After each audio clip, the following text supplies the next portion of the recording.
Bismillahirrahmanirrahim. Assalamualaikum warahmatullahi wabarakatuh. Perkenalkan, nama saya Erlani Saputra dengan NIM L0412210029 dari program studi Agrobisnis Perikanan, mata kuliah Dasar-Dasar Pengelolaan Perikanan kelas C. Baik, pada kesempatan kali ini saya akan membahas mengenai materi tentang dasar-dasar pengelolaan perikanan mulai dari pertemuan pertama sampai pertemuan ke-8, yaitu dengan dosen pengampu Dr. Irmawati, SPI, MSI. Ya, langsung saja pada pertemuan pertama. Pengelolaan sumber daya perikanan adalah suatu kesatuan ilmu manajemen yang ditujukan untuk mengelola sumber daya ikan pada suatu kawasan agar populasi ikan tersebut tidak menjadi punah dalam rangka pemanfaatan secara lestari dan berkesinambungan untuk jangka panjang. Dalam aspek pengelolaan sumber daya perikanan perlu dipelajari, yaitu bagian A, aspek-aspek ekologi komunitas ikan, kemudian bagian B, aspek-aspek sosial ekonomi daerah yang bersangkutan, kemudian bagian C, teknologi yang sehari-hari digunakan oleh nelayan dan pengusaha. Pendekatan dalam pengelolaan sumber daya perikanan. Untuk mempelajari pengelolaan sumber daya perikanan dapat dilakukan melalui 3 pendekatan, yaitu yang pertama pendekatan spesies, pengelompokan ikan ke dalam kategori ikan pelagis kecil, ikan pelagis besar, ikan demersal, ikan laut dalam, ciri-ciri, morfologi, dan nama spesies. Kemudian yang kedua, pendekatan habitat. Pengelompokan ikan berdasarkan kesesuaian habitat, tempat ikan tersebut tertangkap dalam jumlah yang banyak. Kemudian yang ketiga, pendekatan teknologi. Pengelompokan ikan berdasarkan teknologi alat tangkap yang digunakan. Ya, selanjutnya kita beralih ke pertemuan kedua, di mana membahas mengenai Peraturan Menteri Kelautan dan Perikanan Republik Indonesia tentang wilayah pengelolaan perikanan Republik Indonesia, di mana pada pasal 1, wilayah pengelolaan perikanan Republik Indonesia yang selanjutnya disebut WPPRI merupakan wilayah pengelolaan perikanan untuk penangkapan ikan, pembudidayaan ikan, konservasi, penelitian, dan pengembangan perikanan yang meliputi perairan pedalaman, perairan kepulauan, laut teritorial, zona tambahan, dan zona ekonomi eksklusif Indonesia. Adapun WPPRI nomor 713 meliputi perairan Selat Makassar, Teluk Bone, Laut Flores, dan Laut Bali. Ya, di sini ada manfaat sumber daya perikanan. Di mana yang pertama, sumber bahan baku pangan, yang kedua, sumber bahan baku industri dan farmasi, yang ketiga, sumber plasma nutfah, dan yang keempat, jasa-jasa lingkungan perairan. Ya, pada pertemuan ketiga, kita membahas mengenai alga.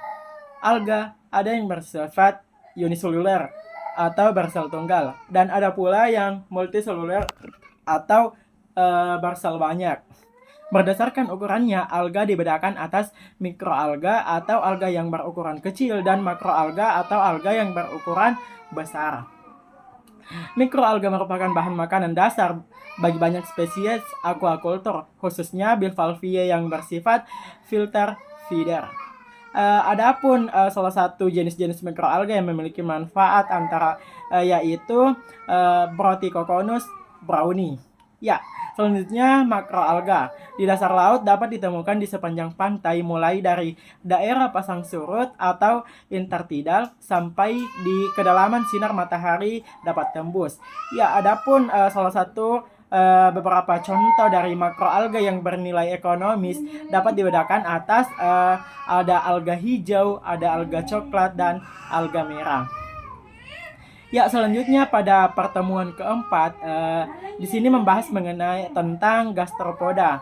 Kata gastropoda berasal dari ba, Latin gastropoda, terdiri atas gaster atau perut dan pous atau kaki. Jadi perut di kaki.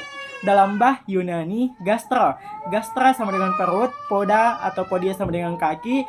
Poda berarti memiliki kaki, podi berbentuk tunggal, podia berbentuk jamak, jadi memiliki kaki di perut.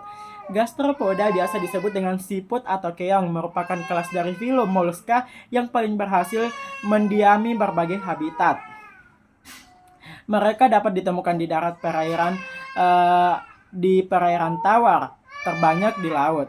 Gastropoda yang umum dimakan adalah Holitolis, abalone, atau ada keong gonggong, ada keong sawah, dan juga bakikot. Ya, selanjutnya pada pertemuan kelima membahas tentang Pelycipoda. Saat ini nama yang sering digunakan adalah Pelycipoda, yang berarti kaki kapak. Nama yang lain adalah Lamellibranchiata, karena hewan ini memiliki insang yang berbentuk lembaran. Pelycipoda atau bivalvia meliputi berbagai jenis kerang, raimis, dan kijang.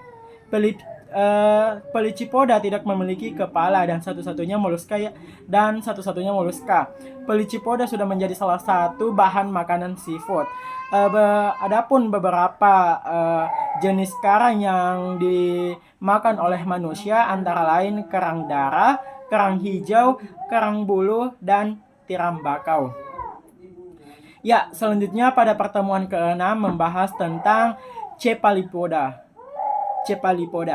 Ya, Cephalopoda merupakan kelompok invertebrata yang dapat mencapai ukuran besar sekali, meliputi cumi-cumi, sotong, gurita, dan genggeng yang kesemuanya hidup di laut. Cephalopoda dapat ditemukan di seluruh perairan laut.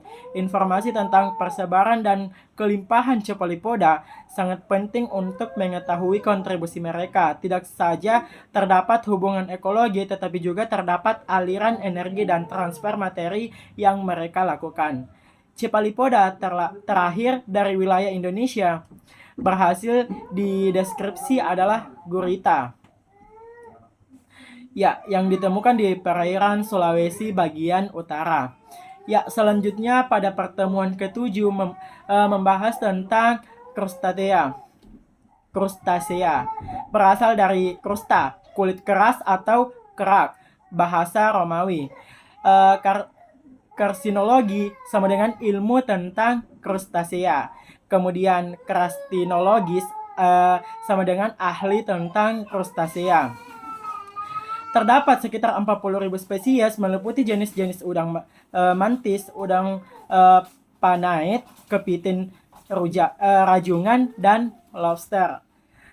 Adapun udang laut yang terdapat di Indonesia dan memiliki nilai ekonomis penting yaitu udang windu, udang putih, udang api-api, dan udang cendana, dan udang krosok.